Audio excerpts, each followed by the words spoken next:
না বাবু, তোমার লাগে আর কোনো ঝামেলা হবে না, আমি তোমার ওই জিনিসটা কিনা দিবে। এখন বর্তমানে আমার লগে টাকা নাই। আরে না, আর কোনো সমস্যা হবে না, তুমি তো বোঝার চেষ্টা করো বাবু। ভাই ভাই 2টা টাকা দিবেন ভাই, 2 দিন ধরে না খাওয়া ভাই। তারপর এমনি টাকা পয়সা নেই, ঝামেলার মধ্যে আছে, ভাই ভিক্ষা চাইতে যা। না বাবু, না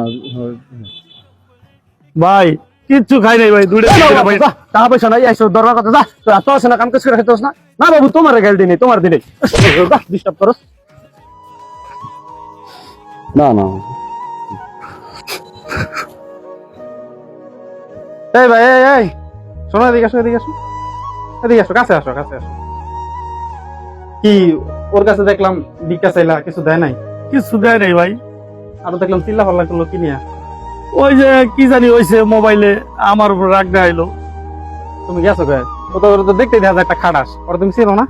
ও করমচোদ, জুনিয়র করমচোদ। তুমি এই যে আমার মতন ভালো লোকের কাছে যাবা, আমি তোমার ঠিক টাকা পয়সা দেবো, চাও আমার কাছে।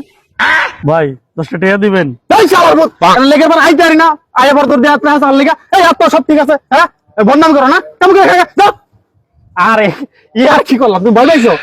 আরে না না, এই দিন করি তোমার কাছে ভালো করে ছেলে, আমি ঠিক তোমার দিন, এটা তোমার সাথে একটু মজা করলাম, ভালো করে চাও। ও ভাই 2 দিন ধরে না খাওয়া, 10টা টাকা দিবেন ভাই। এই শালার পুত, তুই আগে খাবার দে। আর তো সব ঠিকঠাক রয়েছে, একটা দাদা না পাও ভাঙে না, আমি টাকা দিতে যাও বলতে একবার মাইরা করে করলাম। শালার পুত, যা।